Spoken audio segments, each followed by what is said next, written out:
जय हिंद साथियों। जैसा कि आपको पता है कि हम लोग चैप्टर नंबर 6 जो किरचॉफ का नियम और वैद्युत परिपथ पढ़ रहे थे, उसके जो सिले को संयोजन पढ़ रहे थे, उसमें से श्रेणी क्रम संयोजन हम लोग पढ़ चुके थे। तो आज का जो अपना टॉपिक है वो है सिलों का संयोजन ही, लेकिन समांतर क्रम संयोजन।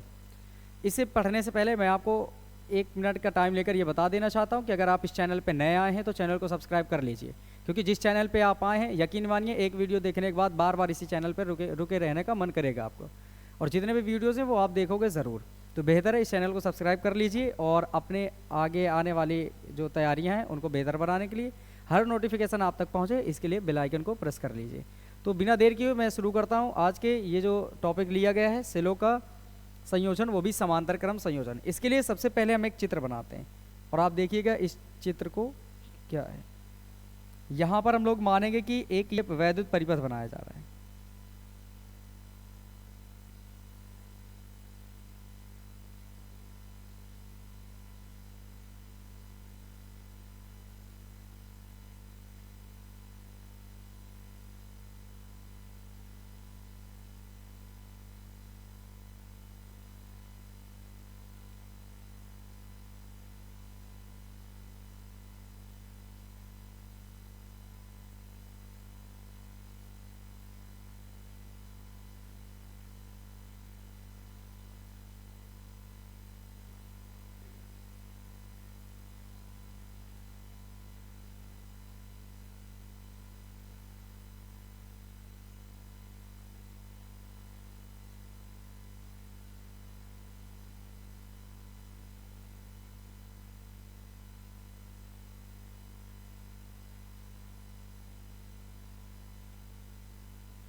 ये रहा एक वैद्युत परिपथ, ठीक है।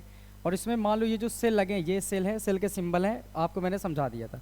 तो इस सेल का विद्युत वाहक बल ई है, इसका भी ई है,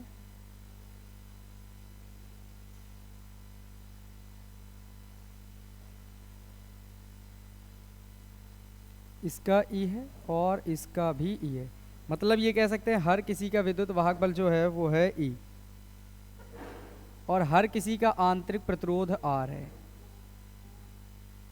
अब ये आंतरिक प्रतिरोध समझाने के लिए मैं ऐसा करता हूं कि इसे बॉक्स में बंद करने की कोशिश करते हैं।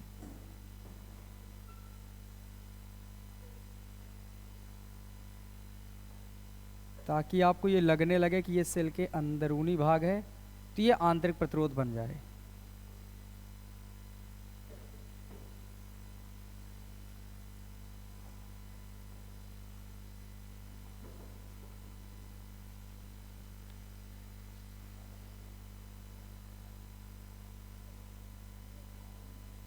ये लो, ये बन के तैयार हो गया चित्र अपने पास। अब हम ये मानेंगे कि इससे जो धारा है वो निकल रही है, इससे I1 निकल रही है, इससे मान लो I2 I3, और ये सब मिला करके परिपथ की कुल धारा हम लोग मान रहे हैं, वो मान लो I धारा निकल रही। टोटल कितनी धारा है?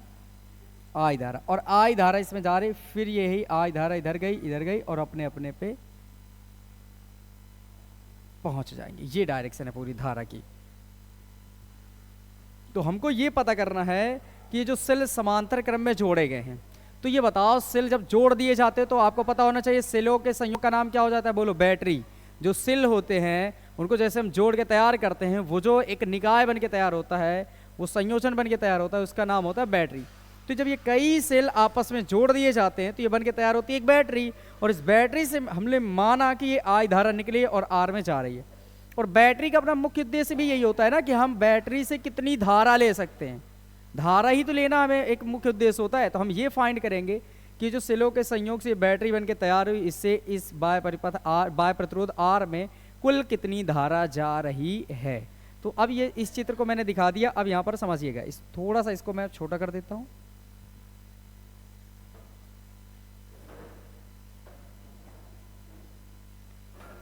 ये चित्र बन गया। अगर आपको हिंदी लिखनी है इसकी तो देखो, क्योंकि बोर्ड एग्जाम में हिंदी लिखना बहुत ज़रूरी है, अगर अच्छे मार्क्स लाना है तो हिंदी लिखना आपको बहुत ज़रूरी है।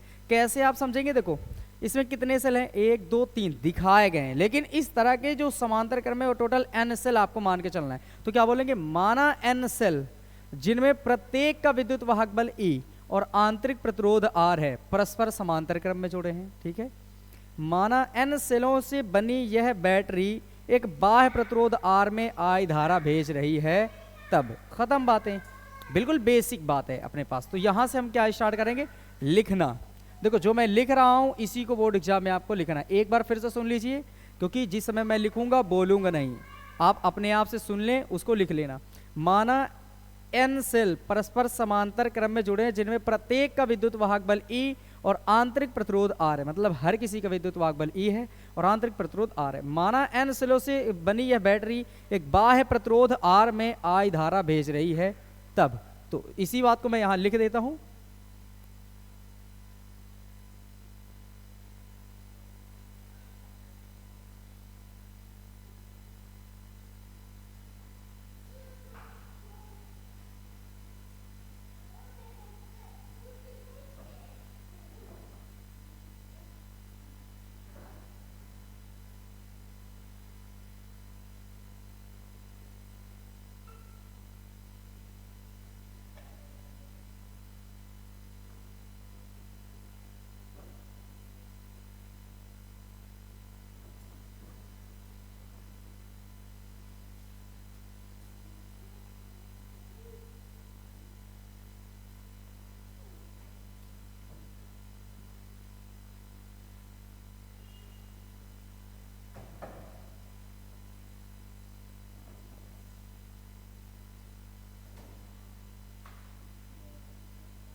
परस्पर समांतर क्रम में जुड़े हैं जिनमें, ये लिख लिया, माना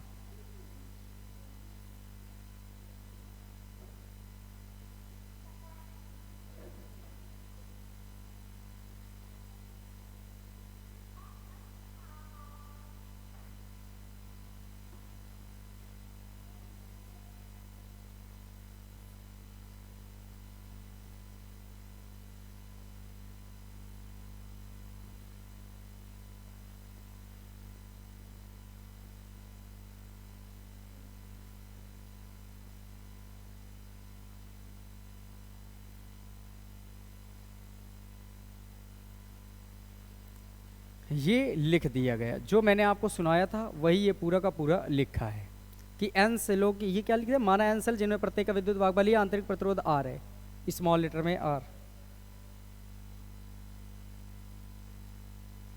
है, परस्पर समांतर क्रम में जुड़े। माना n सेलों की यह बैटरी बाह्य प्रतिरोध कैपिटल R में I धारा भेज रही है, तब। तो अब सुनिए सर, हमें I निकालना है। I बराबर फॉर्मूला क्या लगाओगे, V डैश बटे R। यहाँ V डैश का मतलब होता है विद्युत वाहक बल टोटल अपॉन R डैश। ये R डैश का मतलब टोटल, कुल, ये कुल विद्युत वाहक बल, और ये क्या होता है, कुल प्रतिरोध। तो हमें कुल विद्युत वाहक बल निकालना है परिपथ का, और फिर निकालना है कुल प्रतिरोध, और इसके बाद धारा वाला फॉर्मूला लगाएंगे। तो सबसे पहला काम आपको समझ आया होगा, कुल प्रतिरोध निकाल लीजिए आंतरिक वाला, फिर कुल प्रतिरोध निकाल लीजिए, कुल आंतरिक, पहले आंतरिक प्रतिरोध टोटल निकाल लीजिए, फिर पूरे परिपथ का निकाल लीजिए, और फिर कुल विद्युत वाहक बल निकाल लीजिए, फिर आप धारा का फॉर्मूला लगाएंगे। तो यहां से मैं स्टार्ट करता हूं परिपथ का।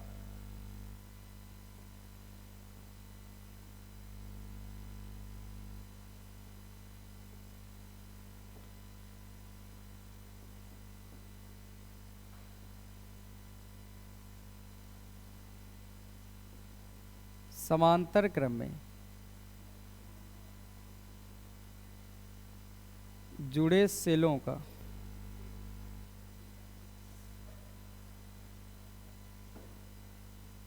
कुल आंतरिक प्रतिरोध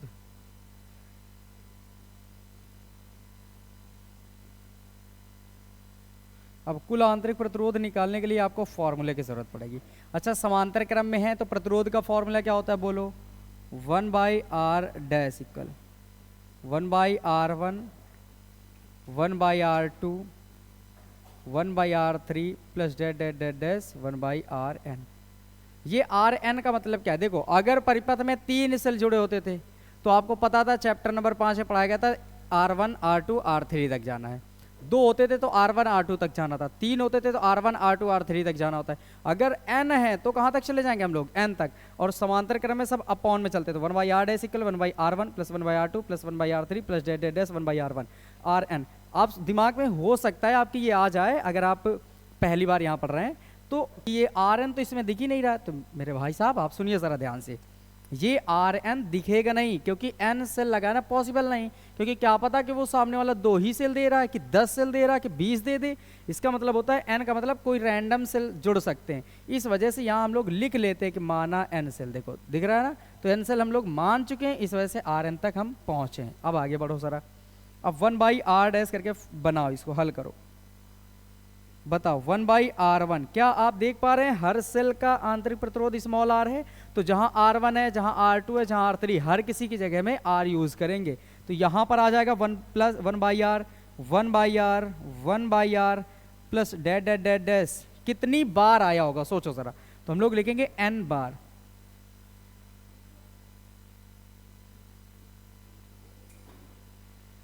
एक दिमाग लगाओ, एक बार R1 R2 R3, 3 बार तो यही हो गए, तो n सेल जुड़े तो हर बार 1/r 1/r 1/r मिलेगा। और कितने सेल मान लिया आपने, n सेल। इसका मतलब ये जो 1/r 1/r 1/r, तो ये फर्दर कितनी बार आएंगे, n बार आएंगे। अब एक बात समझना, बिल्कुल बेसिक सी बात है, अगर मैं आपसे पूछूं 1 2 बार जुड़े, आंसर बोलो 2।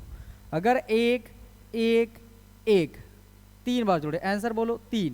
अगर मैं पूछूं 1 1 और 1 और डैश डैश कर दें और यहाँ लिख दें 10 बार, तो आंसर कितना आ जाएगा 10। कैसे पता कर रहे हैं, देखो भाई साहब ये 1 1 कितनी बार आया, 2 बार, तो मैं सीधे लिख दूं 2 गुणे में 1 तो 2 1 के 2, 3 है तो 2 3 गुणे में क्या आया है 3 बार 1 तो 3 1 के 3। ये 1 चल रहा है, कितनी बार आया है 10 बार, तो 10 1 के 10, तभी तो आंसर आ रहा है। अब वैसे सोचो 1 1 1 यहाँ लिख के अगर ऐसे कर दिए जब 500 बार 500 बार, तो आंसर कितना आएगा, 500 का गुणा 1 में कर लो, 500 1 के 500, तभी तो 1 1 500 बार जोड़ते तो 500 आता है। अब यही कंडीशन अप्लाई करो सरा, देखो अगर मैं पूछूं 1/r 2 बार जोड़े तो कितना आता, 2/r।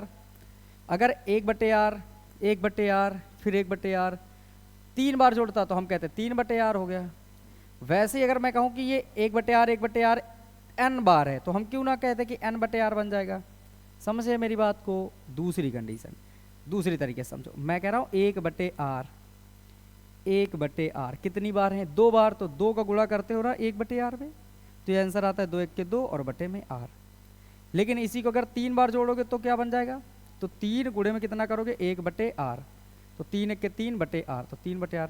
अब ऐसे ही सेम इधर आ जाओ, जैसे जितनी बार ये जोड़ते हो उसी में गुणा कर देते हो ना 1/r का। जैसे 2 बार इसको लिखा था पहली बार, तो 2 गुणे में 1/r किया था। वैसे ही बोलो ये 1/r कितनी बार है, n बार, तो इसका जो मान आएगा 1/r डैश वो आएगा 1/r, और गुणे में कितनी बार आ रहा है n बार, तो n लिख लेंगे, तो ये आ जाएगा n 1 के n और बटे में r। तो देखो 1/r डैश का मान n/r आया है। अपोजिट करोगे तो ये कितना बनेगा r डैश, और उधर आ जाएगा r बटे में n। आई होप कि ये चीज तो आपको समझ आ ही गई होगी। ये आ गया अपने पास कुल आंतरिक प्रतिरोध। ठीक है, अब इसके बाद समझिए जरा,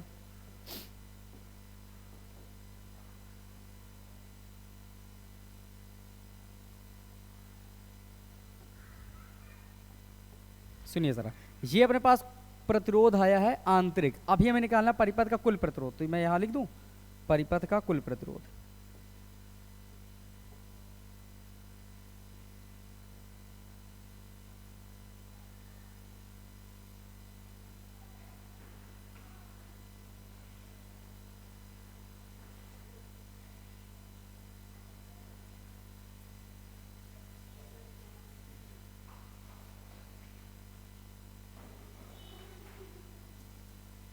परिपथ का कुल प्रतिरोध, बोलो परिपथ का कुल प्रतिरोध हम लोग कैसे निकालने वाले हैं।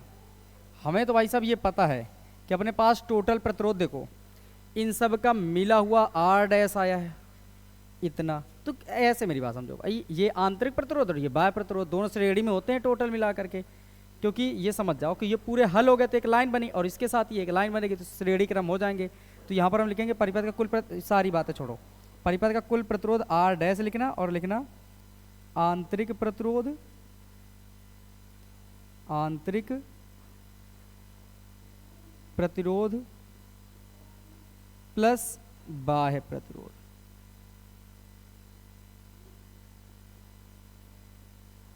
अब इसको हल करो सही से, वैल्यू पुटअप करो और बताओ क्या बनेगा। आर डैश आंतरिक प्रतिरोध कितना आया है, आर बटे में एन।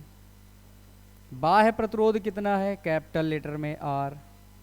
तो बस अब आर डैश बराबर बटे में एक मान लीजिए, लासा एन ले लीजिए। एन लेंगे तो इसका गुणा इधर होगा तो आर एक के आर, एन का गुणा आर में करो तो एन आर। ये बन के तैयार हो गया परिपथ का कुल प्रतिरोध। उम्मीद है कि ये आपको समझ आया होगा।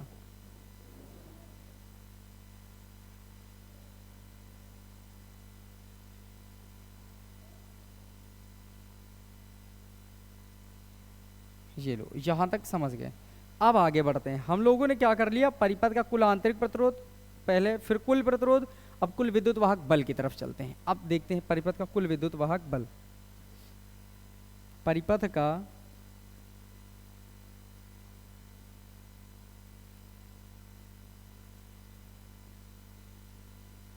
कुल विद्युत वाहक बल।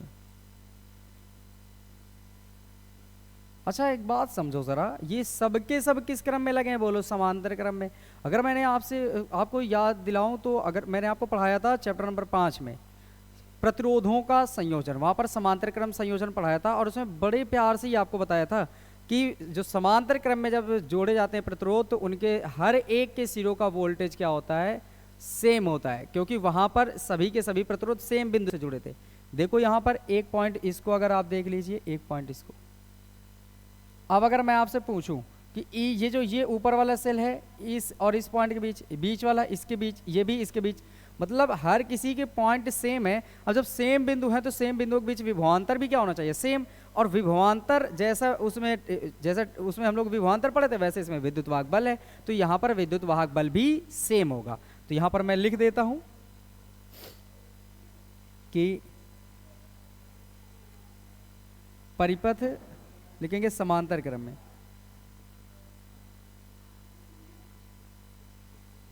जुड़े सेलों का विद्युत वाहक बल समान रहता है।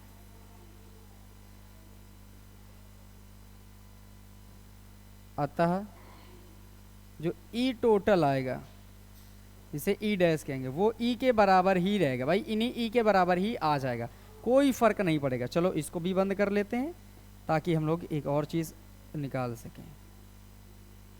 यहां तक तो निकल आया। चलो अब आ जाते हैं अपने कॉन्सेप्ट पर।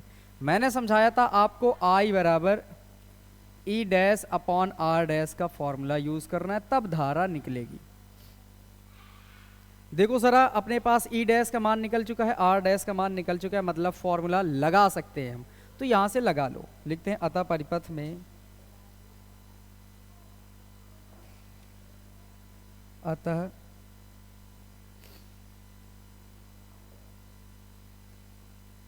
परिपथ में प्रवाहित धारा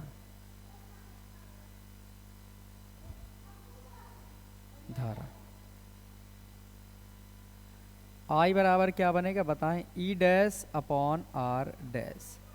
वैल्यू पुटअप कर लीजिए, जो बन जाएगा वही आंसर होगा। आई बराबर ई डैश का मान है ई और आर डैश का मान है R plus N R upon N. अब बताइए जो सबसे नीचे होता है कहाँ चला जाता है, सबसे ऊपर, मतलब आई की जो वैल्यू बनेगी वो N E upon R plus N R, ये बन के तैयार हो जाएगा। बस यही है वो जिसकी आपको तलाश थी।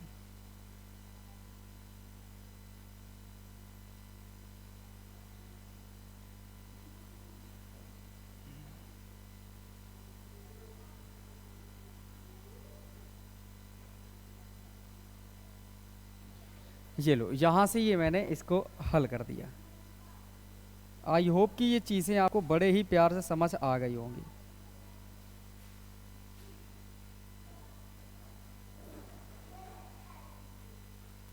ये लो, यहाँ से ये कंप्लीट हो जाता है डेरिवेशन। लेकिन लेकिन अभी जाने की ज़रूरत नहीं है, क्योंकि यहाँ से मेन कॉन्सेप्ट तो अब निकलने वाली हैं कुछ चीज़ें,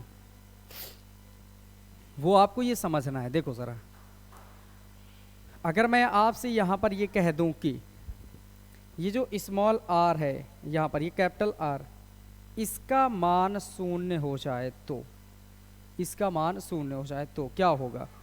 तो आप बोलेंगे, देखो पहली बात तो आर जीरो नहीं होगा, ये इसमें पूछेगा भी नहीं, ठीक है। अगर आपसे पूछे तो यहीं से बता सकते हैं, लेकिन इनमें से कुछ भी निकालना हो तो आई एन ई और R, I E R R जो भी पूछेगा वो इसी में रख के हम लोग निकाल लेंगे। तो यहाँ से इसको ख़त्म कर लेते हैं, और फिर अब इसके बाद हम लोग मिश्रित क्रम संयोजन पढ़ेंगे। अगर इसमें कोई दिक्कत है तो आप एक बार देख लीजिए, 1 मिनट का टाइम है, और स्क्रीनशॉट भी ले सकते हैं, ले लीजिए अगर स्क्रीनशॉट लेना है, ताकि मैं आपको बता सकूं आगे। ठीक है, फिर अब नेक्स्ट पेज पे चलते हैं और आगे मिश्रित क्रम संयोजन की ओर बढ़ते हैं हम लोग। अब सिलो का मिश्रित क्रम संयोजन हम लोग पढ़ने जा रहे हैं। इसे बड़े धैर्य के साथ पढ़िए, भागने की ज़रूरत नहीं है। जब तक आप लड़ोगे नहीं तब तक आप जीत नहीं सकते, तो बेहतर है जीतने के लिए आपको लड़ना ही होगा, और लड़ाई कराने के लिए तो मैं हूँ ही यहाँ, आपको लड़ना सिखाने मेरी जिम्मेदारी बन गई है। तो बेहतर है कि आप मेरे साथ बने रहिए, लड़ाई करना सीखिए। यहाँ पर आराम से समझना, ज़रा प्यार से समझेंगे, और बड़ा चित्र है तो ढंग से समझेंगे।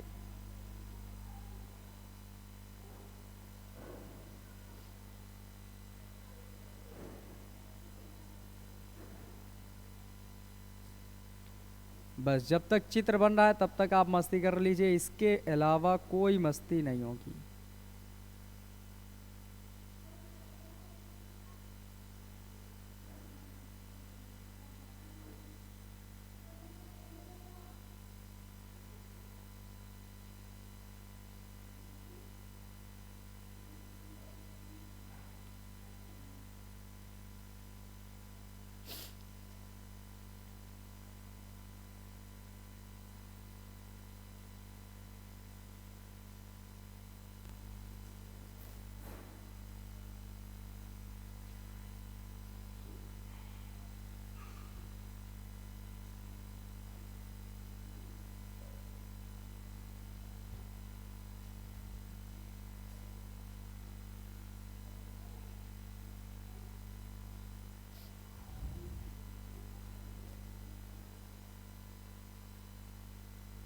चित्र बहुत ज़रूरी है, चित्र ढंग से समझिएगा।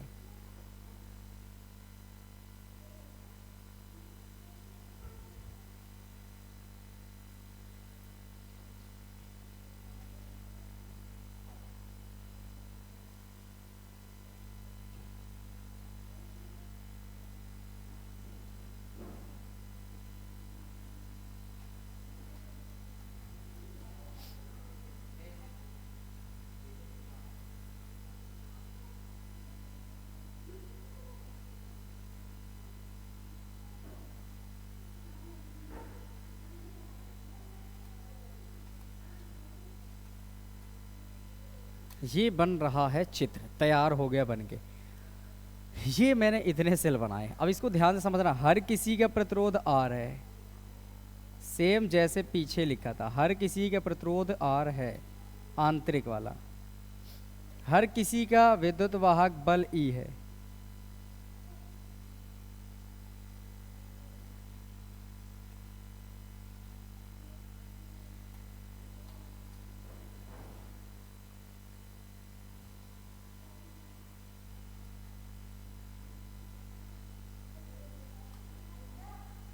ये लो, ये बन गया। अब आंतरिक प्रतिरोध दिखाने के लिए मैं कलर चेंज कर देता हूं, ताकि आपको दिख जाए।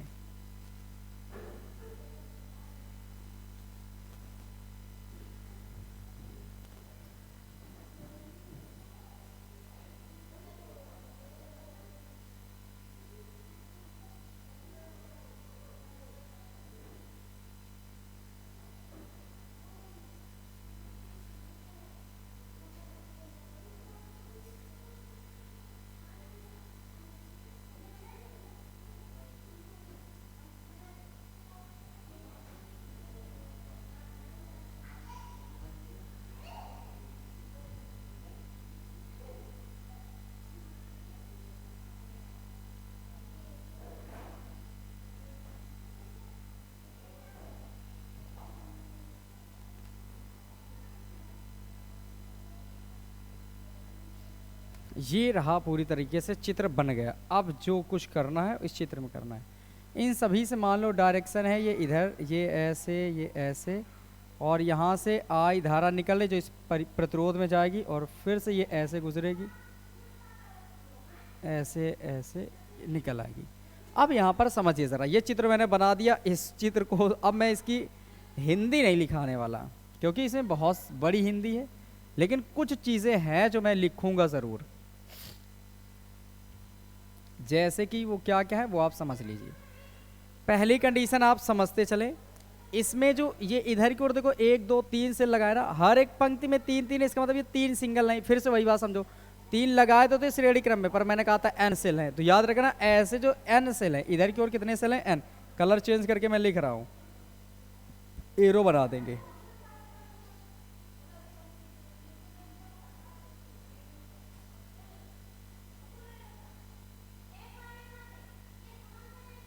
n सेल है इधर की ओर, एरो जो बनी मतलब पंक्तियों में, और नीचे की ओर है m पंक्तियां।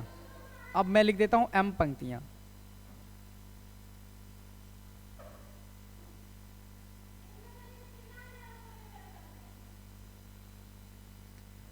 n सेल लगे हर एक श्रेणी क्रम में, और ये m पंक्तियां हैं इस तरह के सेलों की। चलो अब एक एक करके आराम से समझते चलिए। हम क्या लिखेंगे, माना, इसको थोड़ा सा जो मैं समझा रहा हूं इसको आराम से सुन लीजिए क्योंकि यही लिखना है आपको।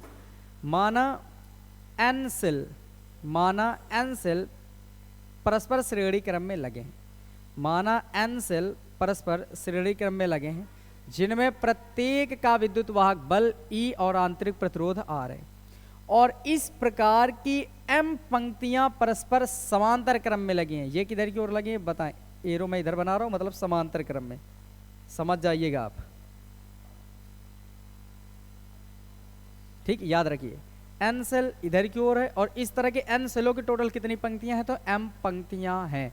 तो इस बात को मैं लिखता हूं क्योंकि ये अगर भूल गए तो पूरा ये खत्म है, मिश्रित क्रम संयोजन कभी आपका सही नहीं हो सकता। तो जो मैं लेकर रहा हूं इसको आप भी समझ लीजिए और ध्यान से समझिए। चित्र आप पहले ही जूम कर चुके होंगे और उस समय जैसा बना था वैसे ही जूम करके आप बना लीजिए अपने में। फिर भी मैं कोशिश कर रहा हूँ कि बन जाए, और बहुत कम मैं लिखने वाला हूँ क्योंकि बहुत बड़ा है। आराम से मैं छोटा छोटा लिख देता हूँ और थोड़ा सा। माना n सेल जिनमें प्रत्येक का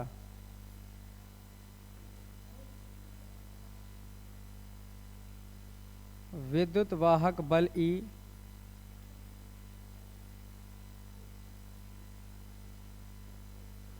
और आंतरिक प्रतिरोध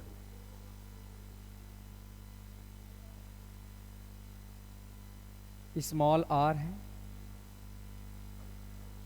परस्पर श्रेणी क्रम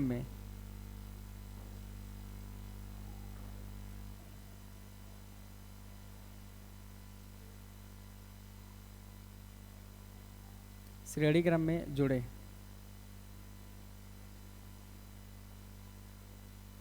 और इस प्रकार की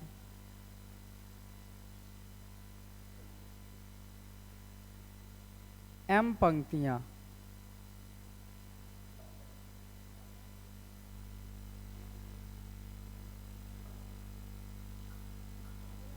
परस्पर समांतर क्रम में जुड़ी हैं।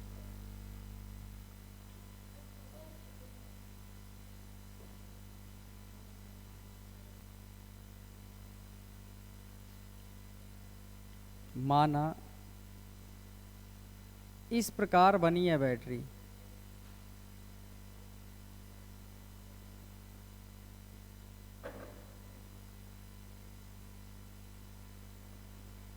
बाह्य प्रतिरोध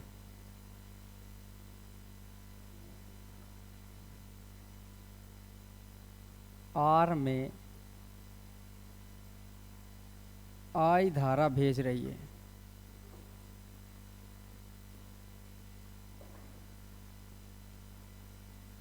तब ये लो, ये मैंने लिख दिया।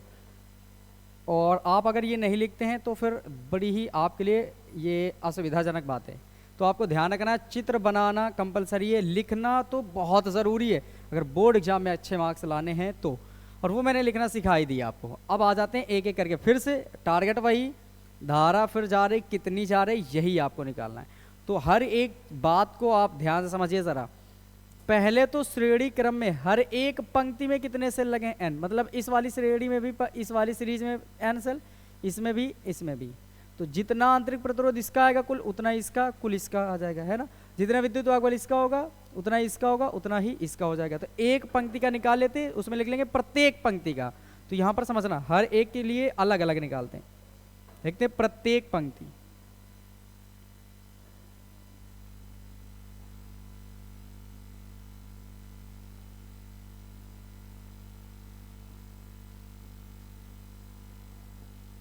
पंक्ति में लगे एन सेलों का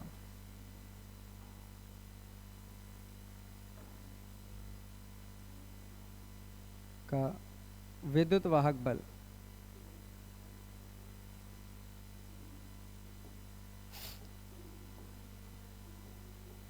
चले बताएं कैसे निकालेंगे।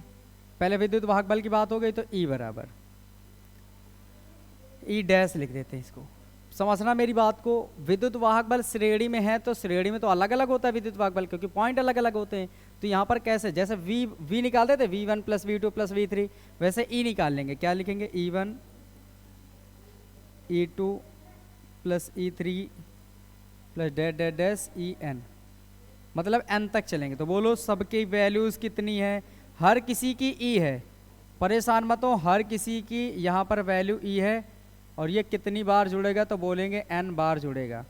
तो बताओ E dash E dash E n बार जुड़ रहा है, E कितनी बार जुड़ रहा है, n बार। तो आंसर कितना आएगा, n ही आ जाएगा। अभी अभी समझा के आए थे ना, जैसे एक एक अगर n बार जुड़े तो आंसर n आता है, अगर 5 बार जुड़े तो 5 आता है, उसी तरह ये भी है।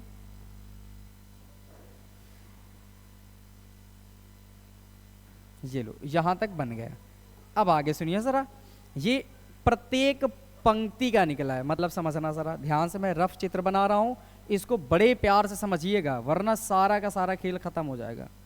प्रतिरोध मान लो मैं अभी इसका निकाल दूंगा, अब आप ये समझ लीजिए कि प्रतिरोध निकल जाएगा ऊपर का भी। तो ये ऐसे कुछ बनेगा, ठीक ऐसे ही हर एक पंक्ति के लिए निकाल ले रहे हैं।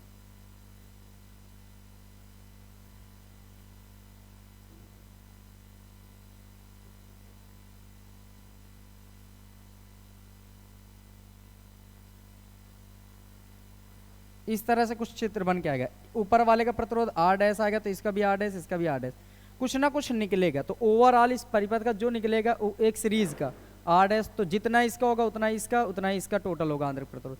अब इसका E मिलाकर टोटल कितना बन के आया, बोलो Ne।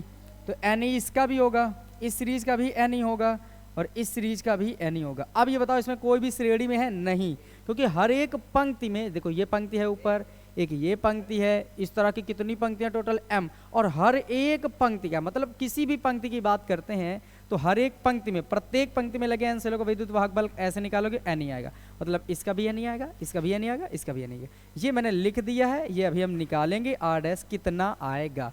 पर अब ये बताओ जरा, Ne ये परस्पर किस क्रम में हो गया, जल्दी बोलो, समांतर क्रम में। और जस्ट अभी अभी बता के आए थे समांतर क्रम संयोजन में कि जब परिपथ में कोई सेल समांतर क्रम में जुड़ जाए तो वो सेम पॉइंट से जुड़ जाते हैं। देखो अब इन सेलों को मिलाकर एक सेल बन गया, और ये सेल इस पॉइंट और इस पॉइंट के बीच जुड़ा है, ये वाला जो पूरा मिलकर एक बना है, ये भी इस पॉइंट के बीच, ये वाला भी इधर और इधर, मतलब सेम बिंदुओं से। तो इन सब का ओवरऑल विद्युत वाहक बल भी कितना आ जाएगा, Ne। समझ आया, समांतर क्रम में अब नहीं बदलेगा।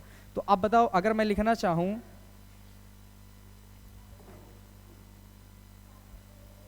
अतः m पंक्तियों में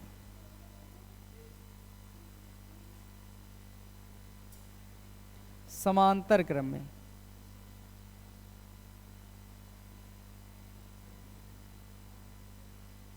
लगे सेलों का कुल विद्युत वाहक बल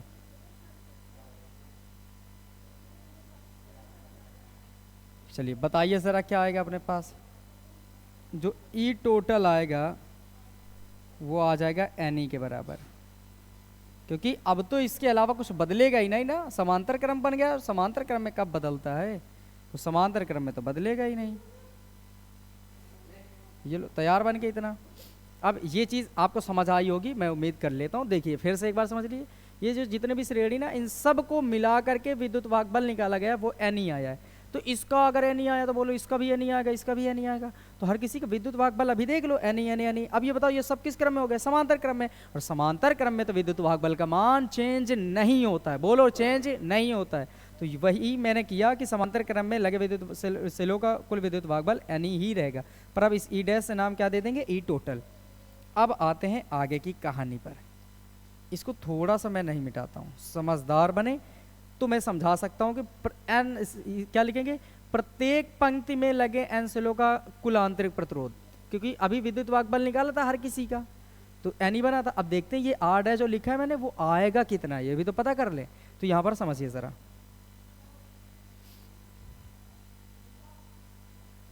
प्रत्येक पंक्ति में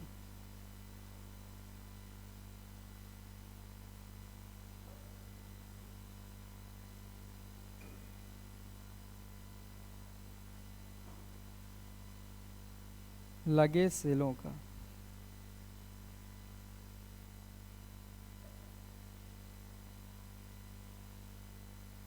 प्रत्येक पंक्ति में श्रेणी क्रम में लगे सेलों का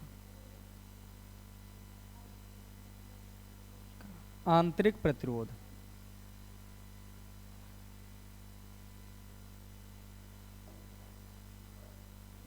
तुल्य आंतरिक प्रतिरोध। चलो अब इसको हल करते हैं, मज़ेदार चीज़ मिली है। अब इसको कर रहे में आपको मज़ा आएगी। देखो आर डैश निकालना है आपको, कैसे निकालोगे, श्रेणी क्रम में सीधे प्रतिरोध जुड़ते हैं, R1 plus R2 plus R3 plus dash dash dash.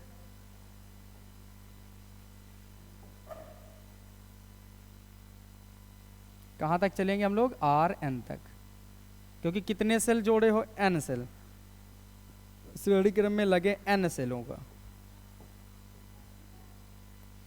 लगे n सेलों का तुल्य विद्युत वाहक बल। चलो अब समझो जरा R dash, R1 R2 R3 R4 सबके मान R R R है, हर किसी के प्रतिरोध का मान कितना है R R। तो यहाँ पर R, यहाँ पर R plus dash dash dash, कितनी बार मिलेगा, तो n बार मिलेगा। आपको कितनी बार मिल जाएगा, n बार। तो यहाँ से बताएं जोड़ के क्या बनेगा, समझो R R R अगर 2 बार आता तो 2 R होता, R R अगर 3 बार होता तो 3 R होता, R R 4 बार होता तो 4 R आता, R R n बार आया तो क्यों ना आंसर n R बन जाएगा, तो यहीं पर बन जाएगा n R। ये बातें यहाँ तक आपको अब समझ आनी चाहिए, और आगे की क्रियाकलाप इसके बाद जारी होगा। ये मैं उम्मीद करता हूँ यहाँ तक आपको समझ आया होगा। अब आपको समझ आया ना, यहाँ का प्रतिरोध कितना है बोलो, ये जो R डैश हम लिख रहे थे इसका नाम है NR, इसका भी मान NR, इसका भी मान NR। अब ये बताओ NR NR NR किस क्रम में हो जाएंगे, श्रेणी से समांतर में हो जाएंगे। ध्यान से समझिए, हर एक सीरीज जो एक लाइन लगी है इसका जो आंतरिक प्रतिरोध आया है वो NR के बराबर आया। और इस तरह की लाइनें टोटल कितनी पंक्तियों में जुड़ी हैं, M पंक्तियों में। तो अगर मैं आपसे ये पूछूं कि M पंक्तियों में लगे सेलों का कुल आंतरिक प्रतिरोध, तो अब तो कंडीशन बदल जाएगी, क्योंकि ये NR NR आपस में किस क्रम में हो गए, समांतर क्रम में। समझदार हो गए। तो इस चित्र को मैं अभी छोटा बना के हटाता नहीं हूं, पर बना के रखता हूं ताकि आपको देखने में दिमाग काम करता रहेगा। जब इसको देखते रहोगे तो समझना जरा।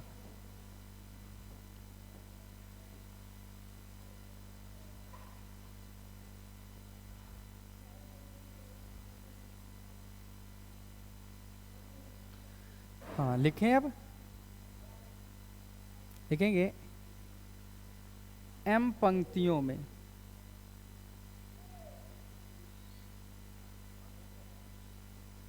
समांतर क्रम में जुड़े सेलों का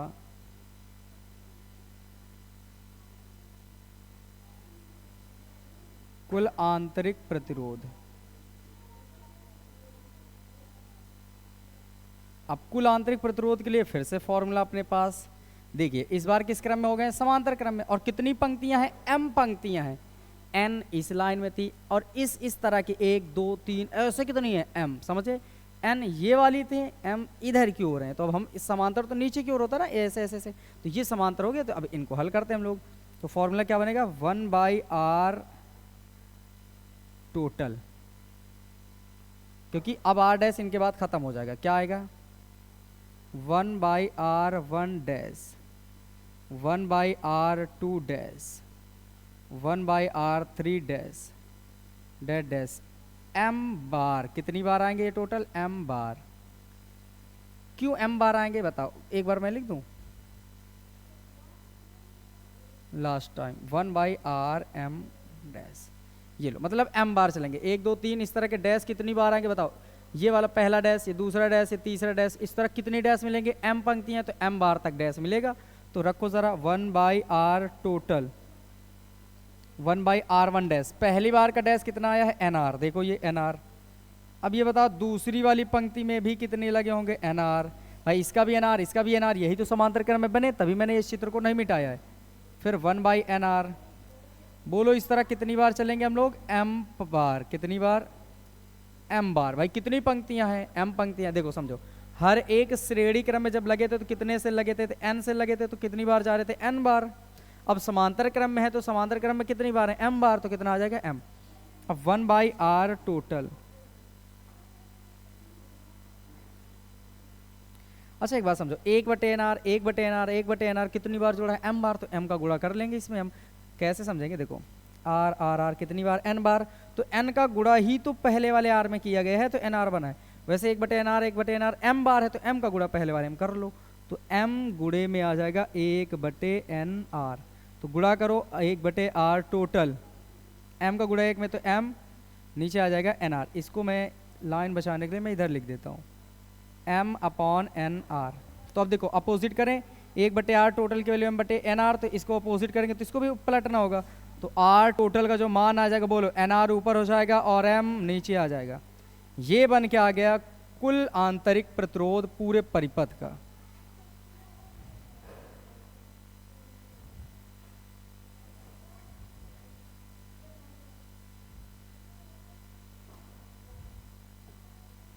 अब इसके बाद समझिए, अभी ज़्यादा कुछ निकला नहीं है, भागने की ज़रूरत नहीं है, जिद पे अड़े रहो, जब तक पूरा नहीं होगा तब तक हटना नहीं है।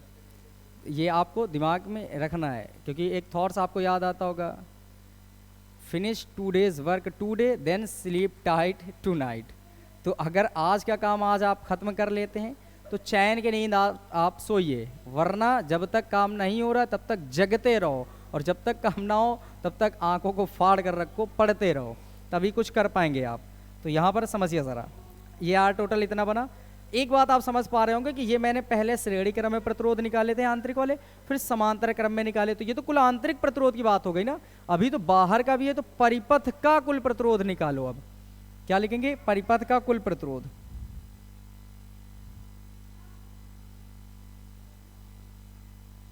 परिपथ का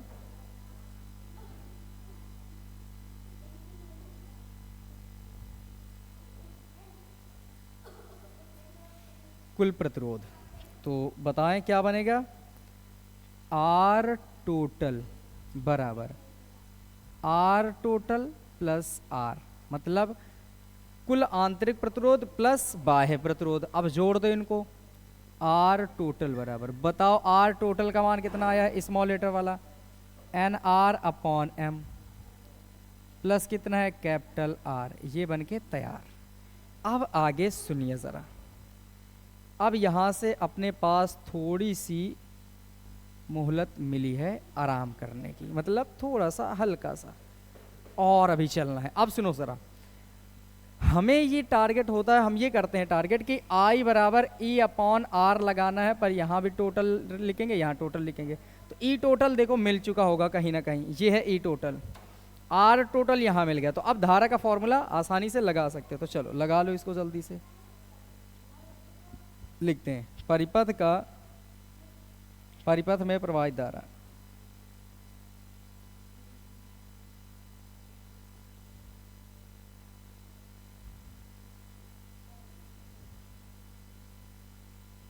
धारा। अब सूत्र भी लगेगा यहाँ पे, आई बराबर ई टोटल अपॉन आर टोटल। आई बराबर ई टोटल का मान कितना है बोलिए ज़रा। ई टोटल का मान है एन, ये दिख रहा है ई टोटल का मान एन ई, तो यहाँ पर लिख लीजिए N E upon R total का मान ये लिखा है N R upon M plus capital R. इसके बटे में एक मान लीजिए और यहाँ से आप लासा ले लीजिए एन ई अपॉन एम का, एम और एक का लासा एम आएगा, एक का गुणा इधर होगा तो एन आर बन जाएगा, और m का गुणा जब कैपिटल आर में करोगे तो m इंटू कैपिटल आर बनेगा।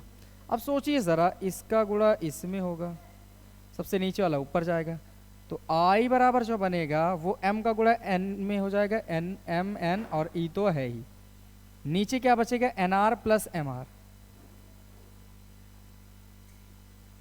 इस तरह से ये व्यंजक बन के तैयार हो जाता है और मिश्रित क्रम में लगे जो सेल होंगे उनसे प्राप्त जो टोटल धारा होगी वो कितनी होगी, ये हम इससे प्राप्त कर सकते हैं।